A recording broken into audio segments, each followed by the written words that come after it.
Hey, deserving listeners, Love is Blind. Let's see what happens. Oh, I was hoping it was you. Yeah. Okay, so let's contrast Paul's breakup with Micah's breakup. Who knows? Maybe Paul will be even worse, but let's watch.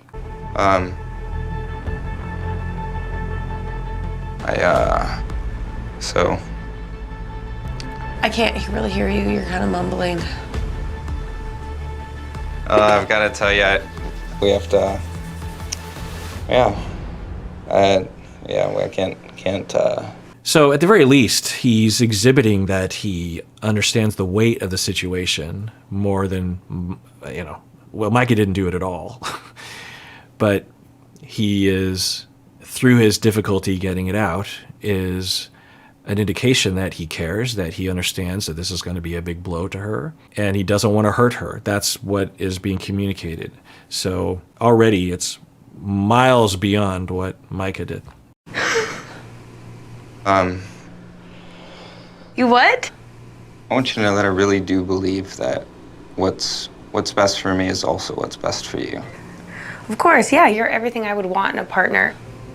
Dude, just say, she doesn't know what you're saying, and she keeps saying more things that are going to hurt when she looks back on this. So tell her, lead with it. Hey, I'm sorry, but I have to break up with you. And let me tell you why.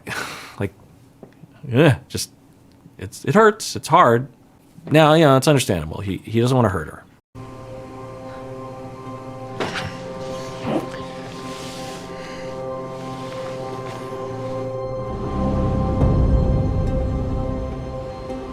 Wait, why is it taking so long to end it with Amber? I know, I'm really about to freak out. It's been a half hour. Wow, that's really bad. Yeah, I mean, I don't know if we're going to have someone that is going to be more hated than Micah. I mean, she might be the most hated. I mean, given what it just keeps happening. I worry for her, honestly. I worry for her. I mean, the world will unfairly try to ruin her life in a variety of ways, which is immoral and evil and wrong.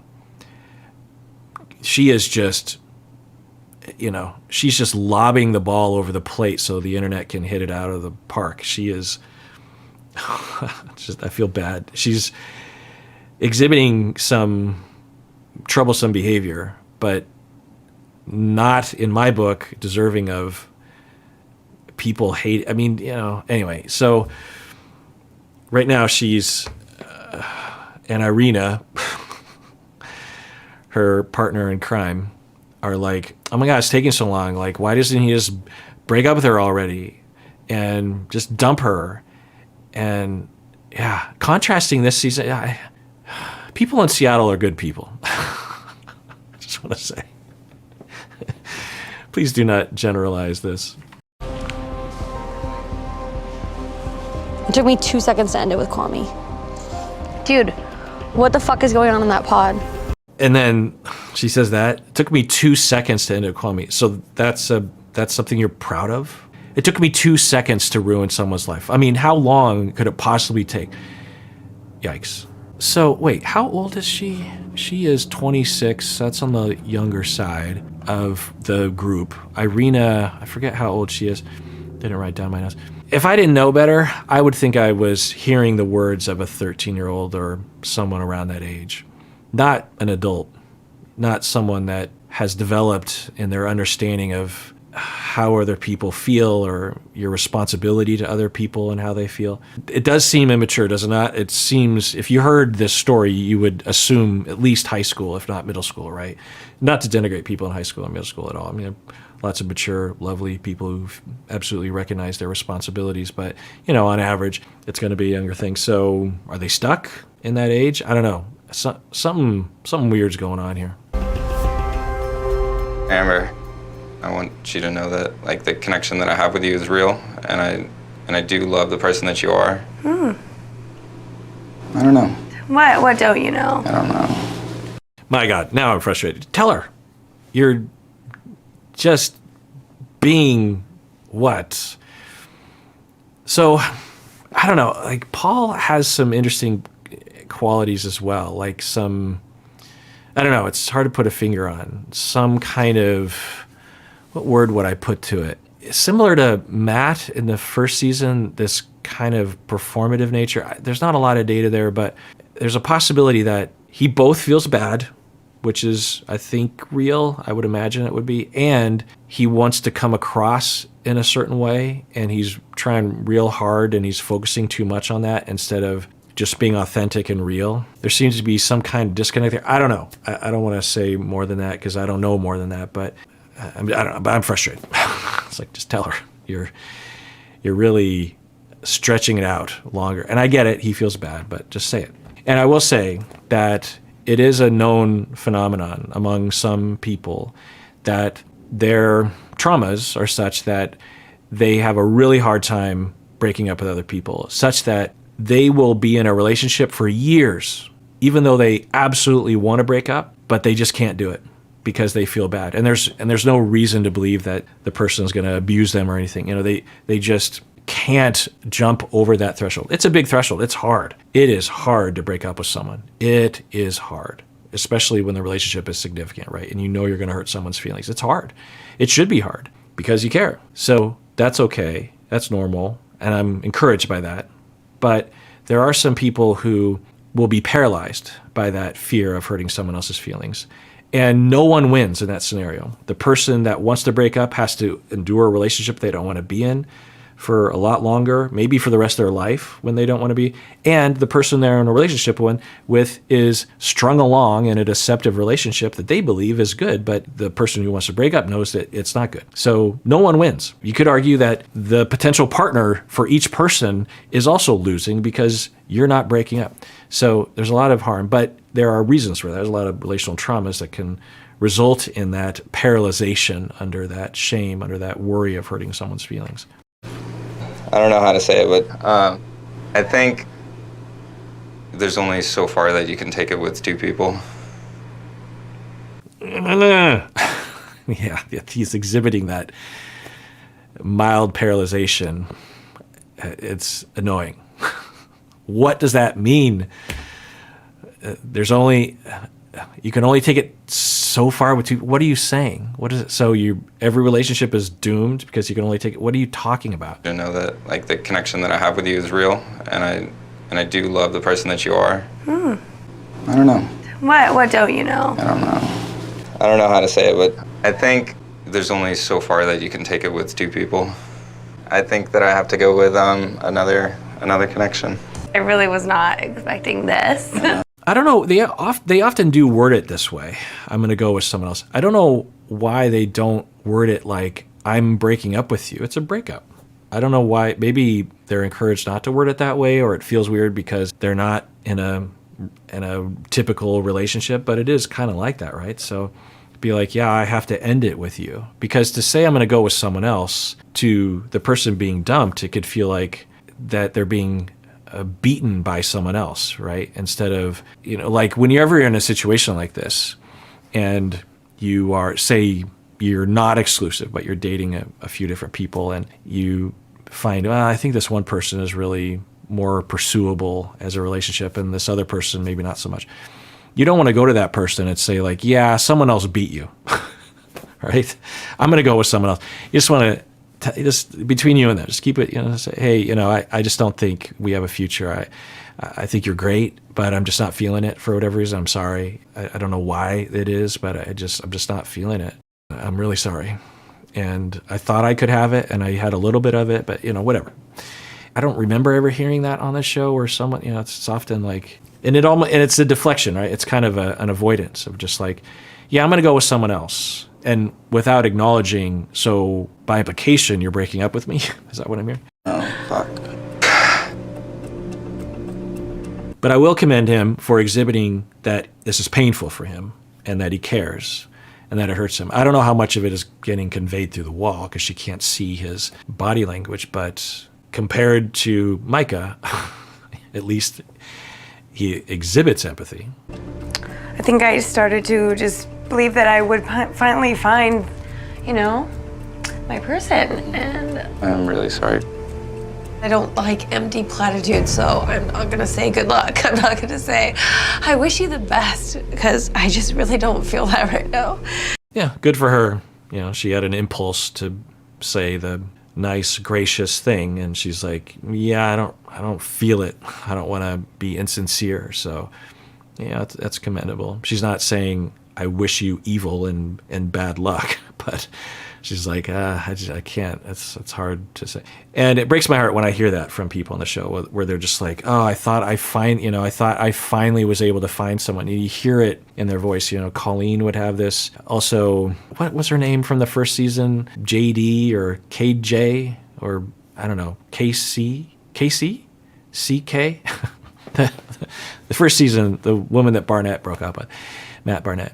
And she had a similar kind of thing, like no one ever wants me or that kind of thing. And it breaks my heart because when people say that, it's because they've had a string of abandonment, maybe even going back to when they were children, right? And so they have this schema. Instead of believing, well, this is dating, and that'll happen. Maybe that's something that y'all can think about. If you're in a dating situation or used to be and you've given up, that can be an influence on people to give up prematurely. Certainly people can give up dating if they want to or take a break. But, when you're dating, the thing that I would say to her, and right now she's just going to have her reaction, but maybe later, just like, so in order for it to be a success, in order for it to be the dream, where you meet someone and you love them and they love you and you're both compatible and you spend the rest of your life together, there are so many whys in the road. There's so many if-then questions. There are so many factors that need to align. All the planets need to line up perfectly for this to happen. It happens, many people, it happens, and in all likelihood, it'll happen for you. But any given relationship, even a month in, maybe even a year into the relationship, it's a roll of the dice. You don't know. And so you got to try. And it's kind of a numbers game. Some people, the first time they roll the dice, they get Yahtzee. Other people, they have to roll the dice 500 times before they get Yahtzee. So for you to conclude that somehow this indicates that you're never going to get love or you don't deserve love or something like that is unfair to yourself. It just is not, it doesn't recognize the reality. And of course, the way that rom-coms are depicted, they don't talk about this usually. They don't talk about the grind and the rolling of the dice. They talk about how you just have that moment where you just meet that person. And I also find that when people narrativize their lives for people if they are in a successful marriage or relationship, they will talk about how when they met it was kind of cosmic, right? It was like, oh my God, I can't believe, like, what if we weren't there at the right time or whatever. And it feels like it was just meant to be. And certainly you could frame it that way, but it kind of denies all the things often, not all the time, but it sometimes denies all the things that both people did prior to that to set up that cosmic moment. For many people, it was the 300th time they rolled the dice, right? It was not the first time. But when we narrativize our lives, we don't often talk about all those other trials, all those other moments where we thought it was going to work out and it didn't work out. So it just breaks my heart that she would conclude that this somehow indicates something bad about her. To me, this indicates something good about her, that there was someone that fell in the direction of love for her in the pods. It's just that for whatever reason, he fell in love with someone else more or thought it would, it's hard to know what's going to happen in these pods. So I would hope that she would walk away and say, like, I have enough worth that someone actually had me in their top 2. I mean, that's a big deal. And I keep looking and someone will have me in their top 1 and I'll always be in their top 1 list. Nothing I said was a lie. Fuck you, Paul.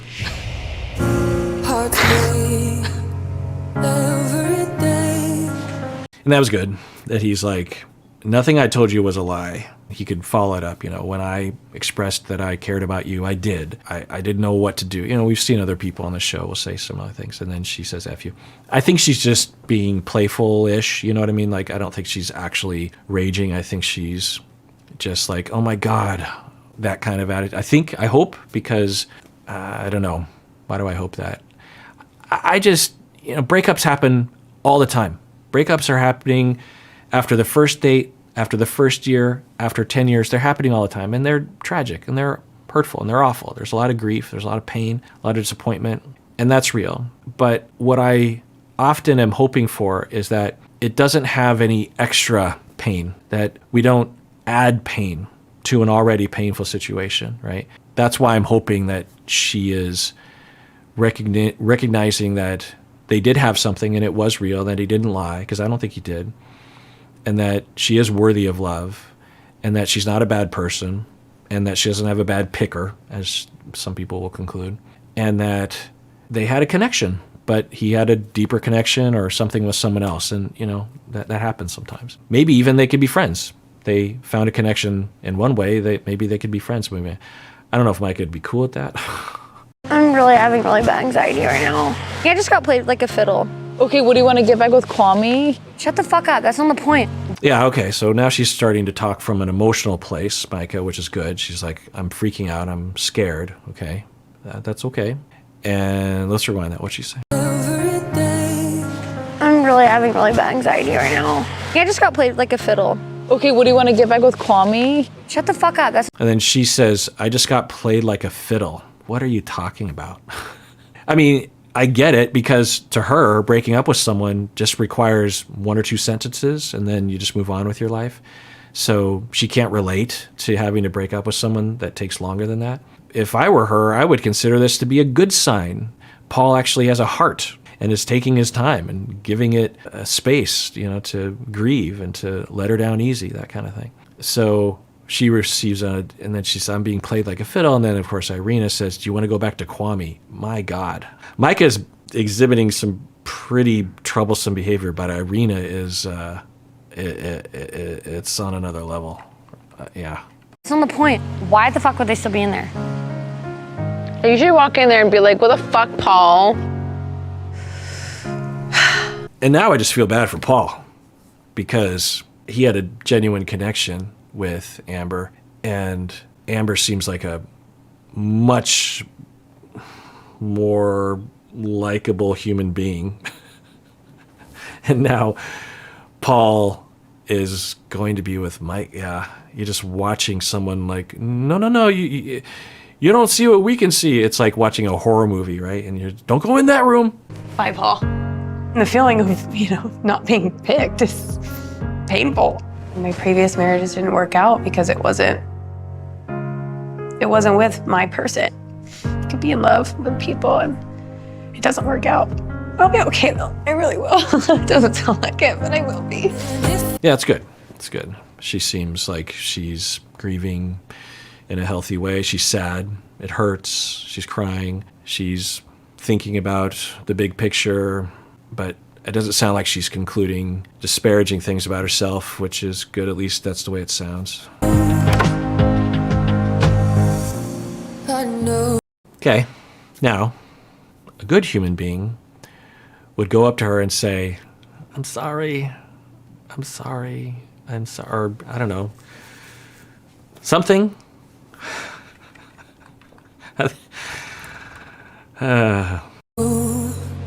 I'm not the one that you long for. My God, I mean, is she trying to be evil, Irina? And Micah just being near it is at least complicit in this? My God. The thing about this show was there's been some behaviors on this show, but not like this. This is the biggest yikes that I could ever, maybe even of all, no, not all the shows, but Love is Blind. Tell me in the comments, is there another even close second to the yikes that we could have right now? That she's giddy. Now, if Irina's like, no, I'm just really happy for my good friend Micah that she's going to be with Paul. This indicates that we saw her sad, so, you know, feel bad for Amber, but this means that he did break up with her, and this means that my friend is now going to have the love of her life, and everything's going to be... I don't think that's what that face says. I think that face says, we stuck it to her. Yay. I've been wondering, like, are they, like, stuck in middle school? Middle schoolers aren't like this. This is concerning. This is concerning. I need a minute. sit with me. Yeah. I cannot. I didn't see a smirk on Micah's face. Now, who knows? Maybe they edited this. This show does do that, but not as much as other shows. It's hard to know, but... I'll be on the Okay, side of it's the okay. That's fine. Where do you want to be? In one side of me is so happy, like relieved maybe. Maybe more relieved than happy. She actually looked like she was hurt. Like she's actually hurt. Okay, it's a good sign that she sees that and seems like maybe she cares. It's weird that it's a surprise to her. So maybe that's what this is all based on. She just didn't know Amber cared, but why would she think that? Maybe, yeah, yeesh. Okay, good sign. Ish. All right, well, that does it for that episode. Everyone out there, please take care of yourself because you deserve it. You really, really do.